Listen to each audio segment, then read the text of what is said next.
네, 예레미야 강의 네 번째 시간입니다. 우리가 지난주에 예루살렘 내에 있었던 그 거짓 예언자들과 그들이 말하는 거짓 예언들에 대한 내용들을 같이 보았습니다. 이 사람들은 이 예루살렘 백성들은 듣고 싶어했던 소리를 이 예루살렘 내에 있었던 이 거짓 예언자들은 예루살렘 백성들이 듣고 싶어했던 소리를 계속해서 전했던 그런 사람들이었죠. 근거 없이 하나님께서 이 성을 보호하실 것이다 그렇게 이야기를 했고요.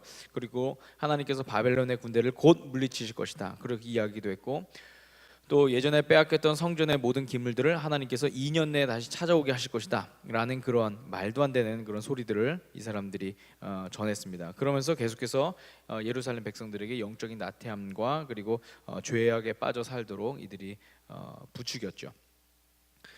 그런데 하나님께서는 예레미야의 입을 통해서 그 모든 것들이 거짓이고 예루살렘은 함락될 것이고 백성들은 포로로 끌려갈 것이라고 그렇게 말씀합니다. 백성들 입장에서는 과히 듣기 좋은 소리는 아니었을 것입니다. 오히려 그것은 믿음 없는 소리이고 그리고 하나님을 무시하는 소리다라고 이 사람들이 말하면서 스스로 믿음 있는 척 그렇게 이야기를 했어요. 그리고 그런 말을 하는 예레미야를 거짓 예언자라고 이야기를 하고, 그리고 자신들이 듣기에 좋은 소리를 하는 하나냐에 대해서 참 예언자다 이렇게 이 사람들이 이야기를 합니다. 우리가 지난주에 이 말씀을 나누면서 우리의 삶에서도 이와 같은 모습이 있지는 않은가 그렇게 질문을 던지고 말씀을 나눴습니다. 우리가 주님 앞에 나올 때 우리가 듣기 좋은 소리만을 구하면서 나오는 것은 아닌가 말이죠. 우리가 듣고 싶은 소리를 들으면 하나님 앞에 감사하다고 그렇게 이야기를 하고, 우리의 마음에 불편한 메시지가 다가오면 고개를 돌리고 하나님 그런 말씀하면 저와 거리가 멀어집니다 이렇게 우리가 하나님을 오히려 협박하고, 이런 것은 아닌지 우리가 함께 생각해 봐야 한다 이렇게 말씀을 나눴습니다. 여러분 어떻습니까? 다들 그 말씀 따라서 주님께 순종하면서 모든 삶을 하나님 앞에 맡기며 그렇게 나아갔습니까? 아멘. 네, 감사합니다. 우리의 모든 결과 상황까지도 우리가 원하는 대로가 아니라 하나님께서 원하신 대로 우리 삶 가운데 이루어질 줄 믿습니다. 네, 이것은 단지 그냥 막연하게 참으십시오 이런 말씀이 아닙니다. 하나님의 큰 계획 안에 우리의 삶을 잘 두어야 한다라는 것이죠. 그래야 오늘 우리의 삶을 회복시키고자 하시는 그런 하나님의 음성을 우리가 함께 들을 수가 있습니다. 자, 오늘 예레미야 강의 네 번째 시간인데요. 오늘은 예레미야 32장에 나오는 예레미야에게 일어났던 그 개인의 이야기를 보면서 하나님께서 우리 가운데 보여주시는 선하고 크신 뜻을 같이 살펴보려고 합니다. 먼저 오늘 우리가 말씀을 묵상하고 있는 이 지점, 이제 오늘부터 해서 이제 다음 주까지 우리 같이 함께 묵상할 그 지점이 예레미야 내에서 어떤 위치인지를 우리가 살펴볼 필요가 있습니다. 큰 예레미야 그 큰 틀 안에서 과연 어디쯤 와 있는가 봐야죠. 우리가 지난 수요일부터 30장의 말씀을 묵상을 했고요. 그리고 다음 주간에는 32장까지의 말씀을 같이 묵상할 예정입니다. 보면은 이제 세 번째 파트로 넘어갔어요. 예레미야에 총 7개의 파트가 있는데 그 중에서 이제 세 번째 파트에 넘어갔어요. 이스라엘과 유다에 대한 구원의 말씀 이 파트죠. 특별히 30장과 33장의 말씀들, 이스라엘과 유다에 대한 구원과 회복의 말씀이 담겨 있는 이 파트, 이 중에서도 특별히 30장과 31장의 말씀들은 구원 예언을 따로 모아둔 부분으로서 그렇게 이제 분류를 합니다. 특히 30장과 31장의 말씀에 대해서 학자들은 위로의 작은 책 이렇게도 부르기도 합니다. 이스라엘과 유다 이 두 나라의 미래에 대한 여러 가지 구원의 약속의 말씀들을 모아놓은 내용 가운데서 가장 큰 묶음이기 때문에 그렇습니다. 물론 그 이후의 장에 대해서도 예레미야 내에서는 많은 회복의 말씀들과 이런 것들이 있지만은 그런데 오늘 이 말씀에서는 좀 더 그것에 대해서 집중적으로 말씀을 나누고 있기 때문에 우리 학자들은 30장과 31장의 말씀에 대해서 그렇게 분류를 하고요. 좀 더 크게는 33장까지의 말씀에 대해서 이스라엘과 유다에 대한 구원과 회복의 말씀 그 이야기를 이렇게 같이 이야기를 합니다.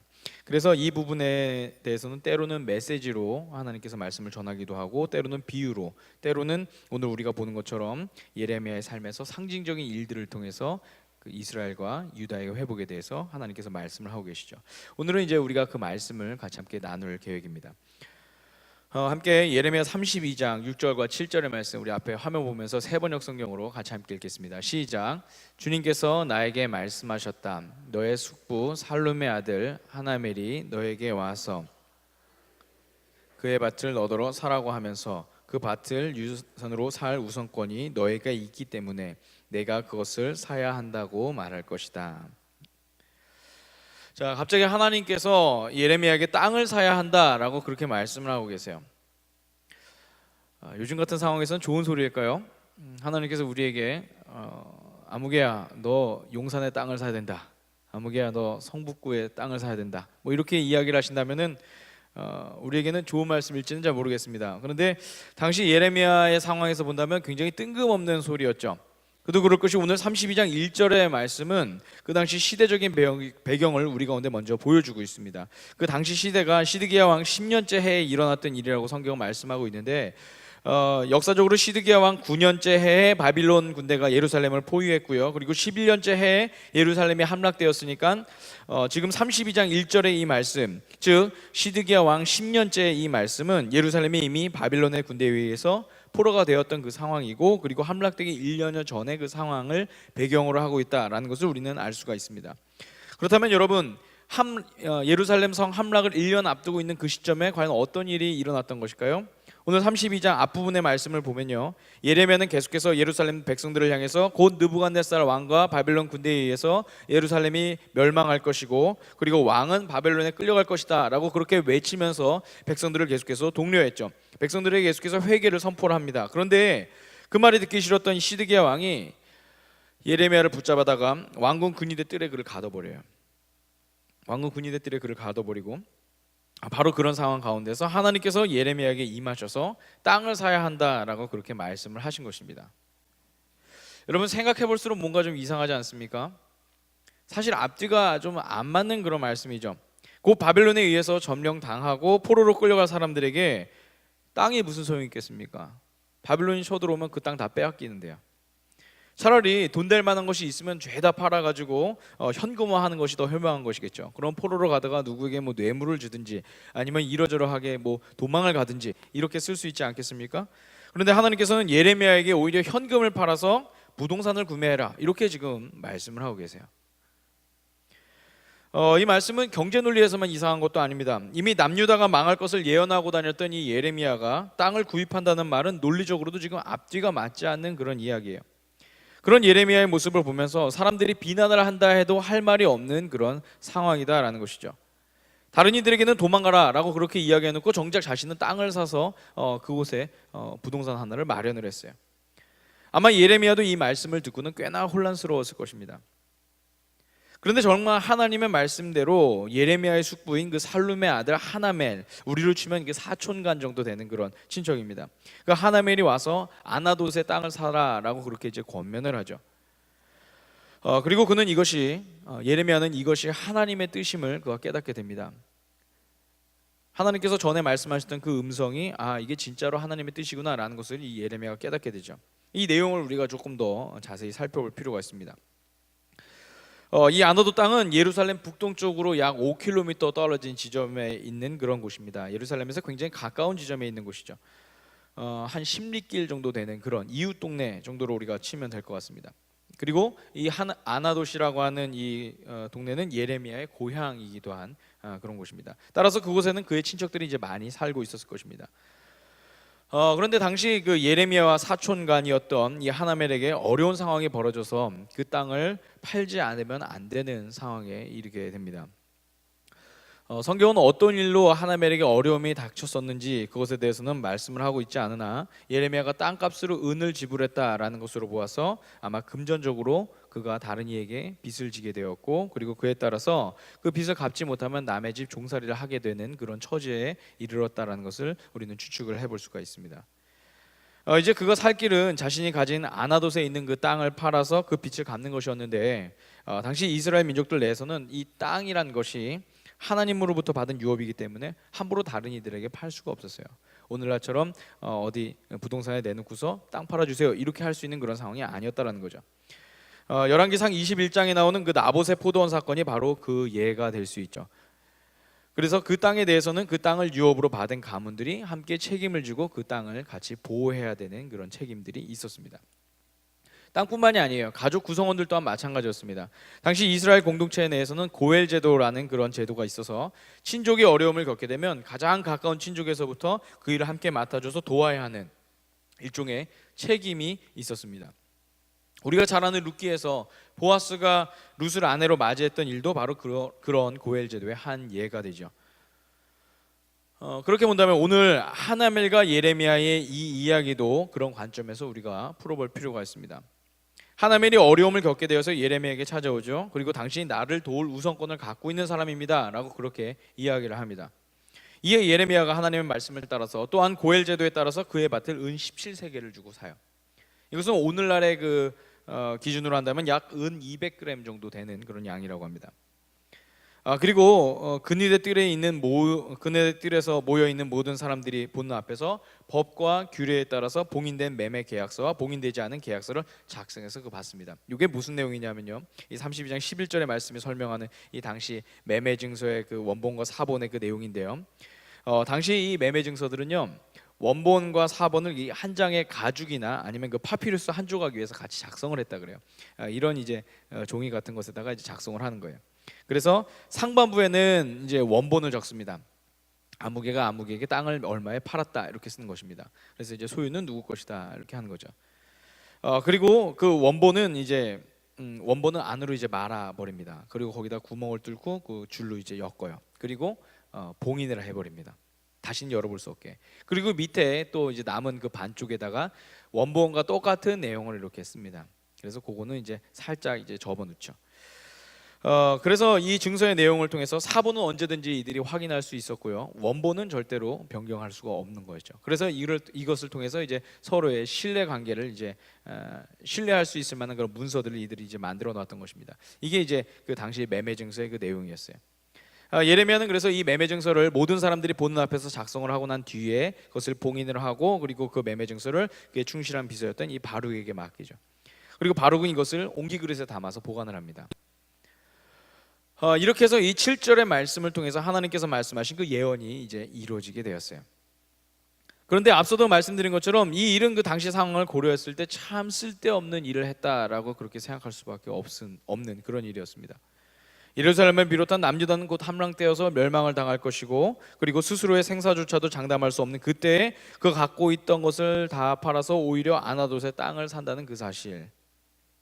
그래서 어떤 면에서 보면 이 아나돗의 땅은 오늘 우리에게는 쓸데없는 일을 상징할 수도 있는 것이죠. 하지 않아도 되었을 그 일을 상징하고 있는 것이 이 아나돗의 땅이다라는 것입니다. 자, 그런데요, 하나님의 관점에서 이 땅을 바라본다면 이 아나돗의 땅은 반드시 필요한 땅이었습니다. 가장 가깝게는 하나님의 정의를 실현하기 위해서 필요한 땅이었고요, 예레미야가 당연히 해야 했을 그런 의무였죠. 또한 15절의 말씀처럼 하나님께서 이 땅을 회복시키고자 하는 그런 장면을, 그런 상징을 담고 있었던 그런 땅이었기 때문에 반드시 필요했던 땅이었습니다. 우리 함께 예레미야 32장 15절의 말씀 읽겠습니다. 시작. 참으로 나 만군의 주 이스라엘의 하나님이 말한다. 사람들이 이 나라에서 다시 집과 밭과 포도원을 살 것이다. 아멘. 사랑하는 여러분, 우리가 인생을 살아가다 보면 아나돗의 땅과 같은 그런 일들을 만날 때가 있습니다. 상징적으로 보아도 참 쓸데없는 일이고 중요하지 않은 일 같은데 하나님께서 그 일을 하라고 하시는 거죠. 주로 그런 일들은 내게 손해가 되는 경우가 많이 있어요. 그리고 때로는 내 마음이 상해야지만 할 수 있는 경우도 있죠. 남들은 잘 알아주지도 않고요, 도리어 왜 그렇게 바보같이 사느냐 라는 말을 듣기 쉬운 그런 일들이 바로 이 아나돗의 땅들과 같은 그런 일들입니다. 우리가 누군가를 사랑하는 일이 때로는 그렇게 보일 수도 있고, 우리가 누군가를 향해서 인내하는 일도 때로는 그렇게 보일 수도 있죠. 상식적으로 한다면, 그리고 내 뜻대로 한다면 당연히 사랑하기 힘들 때 사랑하지 않고 참기 어려울 때 관계를 끊는 것이 당연한 일이죠. 그래야지 내가 손해가 가지 않고 상처도 받지 않는 것이니까요.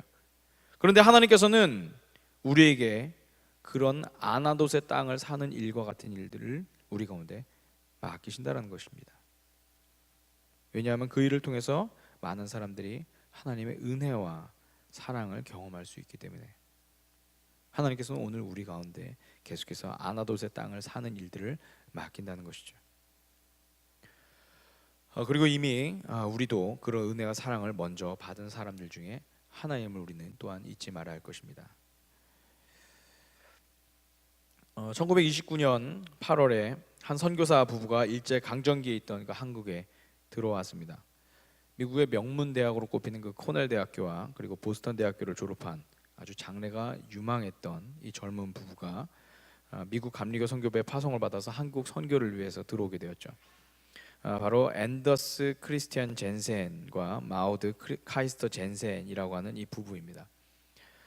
이 젠센 선교사는 한국에 들어오자마자 수원, 인천, 원주 그리고 서울 이 등지를 이제 막 돌면서 전도 사업에 힘을 씁니다. 그리고 기회가 될 때마다 최소한의 식량이 담긴 그 보침 하나를 들고서 논뚝, 밭뚝 지나서 막 이 마을 저 마을 시골 벽지로 전도 여행을 몇 주씩 막 다녔다 그래요. 그렇게 이제 몇 주씩 전도 여행을 한 번씩 다 다니고 오면은 이 젠센 선교사가 한 10kg씩 몸무게가 빠져서 이제 집에 돌아온다고 합니다. 그러면 아내 되시는 또 우리 마우드 젠센 선교사가 남편의 건강이 회복되도록 또 돕고 그렇게 보양을 잘해서 또 어느 정도 몸이 또 회복이 되면 그땐 또 다시 이제 보찜을 메고 선교를 나가는 그런 아주 열정 있는 그런 선교사였습니다. 한 번은 이 젠센의 둘도 없는 친구인 그 모츠라고 하는 아마 이분도 목사님이었던 것 같아요. 이분이 이제 그를 방문했을 때 함께 시골로 전도 여행을 갑니다. 그 당시 이제 한 1936년쯤 되었다라고 이 모츠라고 하는 분이 자신의 기록에 이제 회고를 하는데 한국의 농촌 풍경과 사람들을 만나면서 전도를 하는 그 젠센 선교사의 그 사역을 그가 이제 같이 동행을 하면서 이제 보게 되죠. 그러면서 이 친구인 모츠가 이렇게 이야기를 했다고 합니다. 이보게 참 엄청난 일이구만. 이곳에서 자네가 뭘 할 수 있단 말인가. 시간만 헛되이 보내고 말 걸세. 그러지 말고 미국으로 돌아가세. 가서 과거에 동역했던 것처럼 함께 일해보세. 그가 이 젠센 선교사에게 그렇게 이제 권면을 해요. 그러자 이 젠센 선교사가 그에게 이렇게 대답을 합니다. 저곳에 흙더미가 보이지? 한국 농부의 무덤이라네. 내가 아는 사람이라네. 그는 자기 땅에 묻힌 거지. 한국은 나의 나라기도 하다네. 나는 바로 이 나라에서 내 인생을 마치고 이 땅에 묻히기를 원하네. 그가 그렇게 이야기를 했다 그래요. 실제로 그는 1940년 일제에 의해서 모든 선교사들이 강제 추방되기까지 최선을 다해서 한국의 복음을 전하다가 해방이 되고 난 뒤에 다시 한국으로 돌아옵니다. 그리고 이전처럼 또 열심히 이제 복음을 막 전하죠. 특히 이제 다시 문을 연 개성 선교부의 그 사업을 그가 이제 맡습니다. 그래서 개성을 오고 가면서 서울과 개성을 오고 가면서 개성 지역에 계속해서 복음이 전해질 수 있도록 그리고 더 넘어서 이 북한 지역에 복음이 전해질 수 있도록 그렇게 애를 많이 썼어요. 그러던 중에 1950년 6월 25일 이때 이 젠센 선교사가 1950년 6월 24일에 이제 서울에서 이제 개성으로 올라갔었는데 하룻밤을 자고 난 25일 우리가 다 알고 있는 아주 끔찍한 일이 일어났었죠. 6.25 사변이 그때 일어났었죠. 영문도 모른 채 그 당시 북한군에 의해서 포로로 끌려가게 됩니다. 그리고 만 3년이나 혹독한 포로 생활을 그가 보내게 되죠. 6.25 전쟁 내내 그가 이제 포로 생활을 했던 것입니다. 참으로 고생스러운 그런 시간이었습니다. 이리저리 옮겨 다니면서 그 당시 여름 옷밖에 안 입고 갔었는데 그 기록을 보면 여름 옷밖에 안 입고 왔었는데 겨울에도 그 옷 한 벌 계속 입고서 그 시간들을 이제 보냈다 그래요. 고생스러운 그 시간 동안에 그는 자신을 해하려고 했던 이 북한군들에게 사랑으로 대하면서 오히려 나중에는 이 북한군들로부터 존경을 받습니다. 그래서 젠센 선교사를 알아보는 이 북한의 기독교 성도들이 몰래 젠센 선교사에 와서 말을 걸어도 이 북한군들이 나중에 그것을 모른 척 해주고 이런 일화들도 있었다고 합니다. 그러면서 이 젠센 선교사가 후에 이 포로 시절을 회고하면서 그가 이렇게 말합니다. 나는 3년간의 휴가를 누렸다. 내 인생 최고의 날들이었다. 하나님은 나를 버리시지 않았다. 그 어느 때보다 더 가까이 내 곁에 계셨다. 이전에 나는 주님을 안다고 생각했으나 죽음의 행군 속에서 비로소 나는 진정 주님을 알게 되었다. 그가 그의 친구 모츠에게 그렇게 고백을 합니다. 이 젠센 선교사는 1953년 5월 13일 포로 교환 협정에 의해서 풀려나게 되죠. 그리고 모스크바를 거쳐서 미국으로 다시 이제 송환이 결정됩니다. 그럼에도 불구하고 그가 송환이 결정된 뒤에도 계속해서 다시 한국 땅으로 돌아와서 선교를 할 그 꿈을 그가 꾸고 있었습니다. 그래서 그를 마중하러 미국 뉴욕에서 나와 있었던 미 감리교 대표부 대표자들에게 언제 내가 나의 동족에게 돌아갈 수 있습니까? 오히려 그가 이렇게 물었다 그래요. 그리고 그의 바람대로 그가 다시 한국으로 돌아와서 당시 전후 잿더미 속에 있었던 그 우리나라의 그 전쟁 고아들과 그리고 과부들을 돌보고 그리고 전후 복구 사업에 그렇게 매진을 하다가 1956년 11월 20일 하나님의 부르심을 받죠. 지금 현재는 그의 소원대로 양화진 외국인 묘지에 안장이 되어 있습니다. 그의 친구인 이 모츠 씨의 질문처럼 다른 사람들이 보기에는 이 젠센 선교사의 이 결정은 참 바보 같은 결정이다라고 그렇게 할 수도 있습니다. 아무도 알아주지 않는 그런 시골 구석에서 그 사람들과 똑같은 밥을 먹고 그 사람들과 똑같은 잠자리를 자고 그 사람들과 똑같이 생활하려고 그렇게 애를 쓰면서 살았던 이 젠센 선교사의 이 모습. 오늘 우리에게는 사실 언더우드 선교사나 아펜젤러 선교사만큼 잘 알려지지도 않은 그런 선교사예요. 무명에 가까운 그런 삶을 그가 살았지만, 아무도 알아주지 않는 그런 삶을 살았지만, 그러나 그는 그의 삶에 대해서 결코 가치 없다 말하지 않습니다. 20세기 초반 가장 가난하고 희망 없던 그런 나라, 그 중에서도 더욱 열악했을 시골 곳곳을 돌아다녔던 그의 그 발걸음들, 오히려 차라리 미국에 있었다면 명문 대학을 나왔기 때문에 성공이 보장되었던 그 사람에게는 전혀 어울리지 않는 쓸데없는 일이고 가치 없이 소진만 하는 일이라고 할 수 있을 그 일에 대해서 그는 과감하게 투자를 하고 과감하게 그 일을 위해서 자신의 삶을 바치죠. 마치 아나돗의 땅을 사는 것과 같은 비상식적이고 무의미한 그 일에도 그는 하나님의 마음을 품고 그 일을 향해서 도전했다라는 것입니다. 할렐루야, 할렐루야. 하나님의 마음을 품었어요. 그리고 그 마음을 따라서 움직여요. 다른 사람들은 한국 선교는 하지 말아야 돼 라고 이야기할 때 그는 반드시 그 일은 해야 되는 그 일, 마치 하나님께서 아나돗의 땅을 사는 일이 중요했던 것처럼 그는 그 일을 해냈다는 것이죠. 사랑하는 여러분, 오늘 우리가 함께 예레미야 32장의 말씀을 같이 함께 보았습니다. 예레미야의 삶 속에서 일어났던 그 일, 어떤 상징의 그 사건을 우리가 같이 함께 보면서 우리가 말씀을 이렇게 나눴죠. 정말 이해할 수 없어서 이 예레미야조차도 그 당시에 그 일에 대해서 이해할 수 없었는데 32장의 마지막까지 오게 되면 그 말씀은 이렇게 이어지고 있습니다. 32장 43절과 44절의 말씀이 이렇게 기록되어 있어요. 너희는 지금 이 땅을 두고 사람도 없고 짐승도 없는 황무지이며 바빌로니아 군대의 손에 들어간 땅이라고 말하지만 바로 이 땅에서 사람들이 밭을 살 것이다. 앞으로는 베냐민 땅에서만 아니라 예루살렘의 사방과 유다의 성읍들과 산간 지역의 성읍들과 평지의 성읍들과 남쪽의 성읍들에서도 사람들이 돈을 주고 밭을 사서 매매 계약서를 쓰고 봉인하고 증인들을 세울 것이다. 포로로 잡혀간 사람들을 내가 돌아오게 할 것이기 때문이다. 나 주의 말이다.